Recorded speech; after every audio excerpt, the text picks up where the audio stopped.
Semuanya guys, selamat datang ke SRTV. So,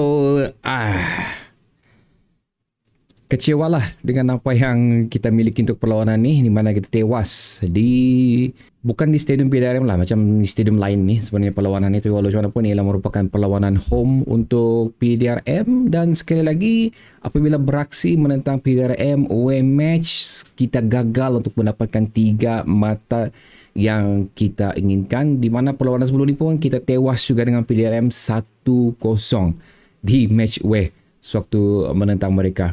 So adakah ini merupakan satu lagi pasukan yang memberikan body yang cukup sukar untuk kita, body yang terus kekal seperti mana perlawanan menentang KL City, body itu berterusan juga? Adakah PDRM merupakan satu lagi tim yang bakal menjadi, bilang orang, pasukan yang liat untuk Sabah FC kalahkan? Tapi walaupun kita tidak nafikan kemampuan PDRM adalah merupakan satu pasukan yang setakat saingan Liga Super 2024 ni sekali lagi menjadi salah satu tim underdog yang cukup bagus. Di mana seperti mana aku tekan pada video sebelum ni, mereka lah merupakan tim yang the only team yang mampu mengelakkan kekalahan pada perlawanan tersebut, dan tim yang mampu untuk mengelakkan daripada dibolosi besar pada perlawanan tersebut.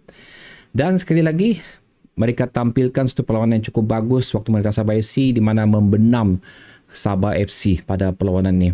Walaupun sewaktu menentang PDRM tu, sewaktu PDRM menentang Seri Pahang tempoh hari, agak kucar kacir, tak tahu apa yang terjadi pada tim mereka, dan itu berjaya mereka elakkanlah. So good job untuk PDRM bagi perlawanan ni. Manakala untuk Sabah FC pula guys, kalau kita tengok secara statistically, kita sebenarnya bermain cukup bagus pada perlawanan ni ya. Bukan aku mengatakan kita kalah dan bermain buruk. In fact, kita merupakan tim yang memberi cabaran pada perlawanan ni. Hampir mendominasi juga perlawanan ni. Kalau kamu tengok statistik apa yang telah dilakukan oleh kedua pasukan, ialah 11 percubaan telah dilakukan oleh kedua pasukan, di mana off target 8 PDRM dan 6 Sabah FC. Dan on target adalah merupakan satu benda yang cukup besar untuk Sabah FC, di mana kita berjaya mendapat 5 on target, manakala PDRM hanya mendapat 3 on target pada perlawanan tersebut. Cuma PDRM the only team yang memanfaatkan peluang mereka lah pada perlawanan ni. So kalau peluang yang dimiliki, 5 peluang yang dimiliki oleh Sabah FC pada perlawanan ni disempurnakan, finishing dilakukan secara klinikal, aku rasa at least 3 gol daripada 5 on target tu boleh dilakukan oleh Sabah FC. Tapi walau macam mana pun, kita out of luck lah daripada percubaan-percubaan cara permainan yang kita miliki pada perlawanan tersebut.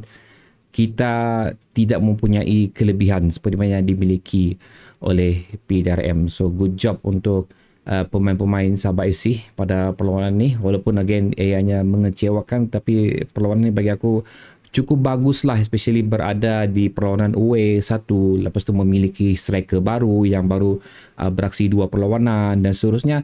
Pemain-pemain yang sekali lagi lama tidak beraksi pada perlawanan sebelum ni masih juga diturunkan dan memberi aksi yang kita inginkan, walaupun bukan yang kita harapkan, lebih kurang itu. So benda yang aku katakan pada ulasan sebelum ni, iaitu kecergasan pemain, cara permainan pemain-pemain yang lama tidak beraksi, masih lagi cuba mengembalikan rentak mereka, pun terbukti juga pada perlawanan ni. So aku tak tahu berapa banyak masa yang mereka perlukan. Itu yang kita tidak miliki sekarang ni lah, masa sebenarnya. Mereka perlu kembali dalam perlawanan cara permainan mereka as soon as possible, sekiranya ingin mengelakkan menjadi tim yang berada di mid table dan ingin berada di kelompok 5 terbaik. Kerana kita sekarang ni telah dihumban ke tangga ke-6.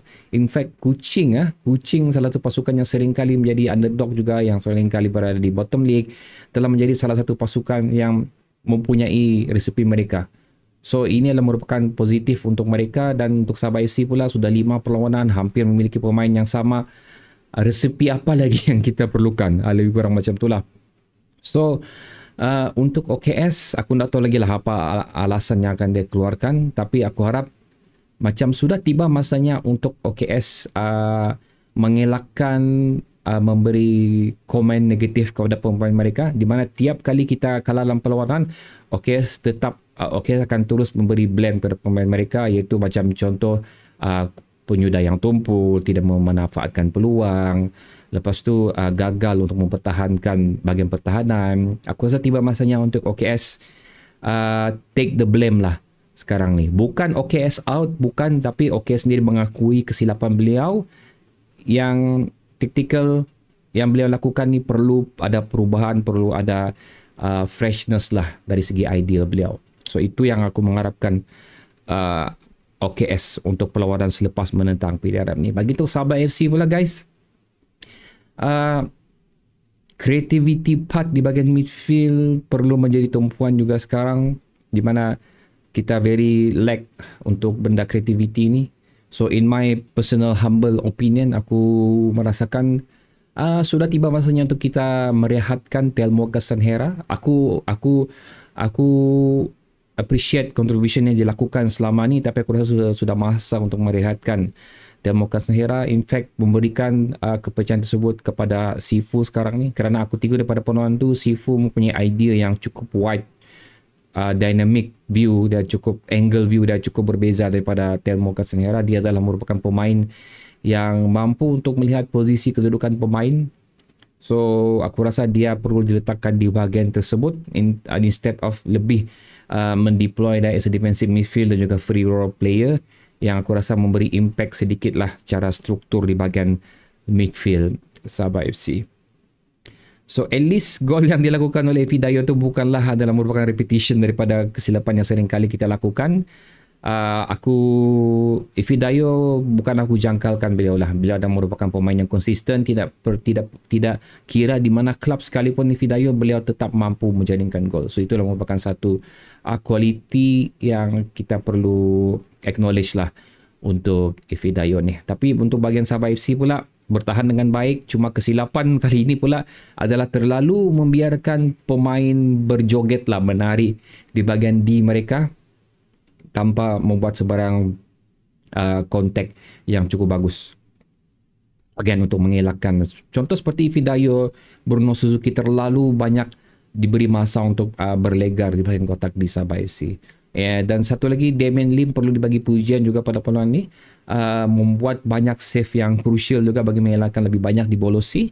So kredit untuk beliau. Tapi walau macam mana pun, gol yang dilakukan oleh Fidayo tu sekali lagi adalah merupakan orang masterpiece daripada Fidayo sendirilah. So itu adalah rumusan untuk peluang menentang PDRM ni. Again guys, ini adalah aku punya pandangan sahaja. So tidak semestinya aku betul. Aku ingin mendengar pandangan kamu pula. Sila tekan yang di ruang komentar di bawah.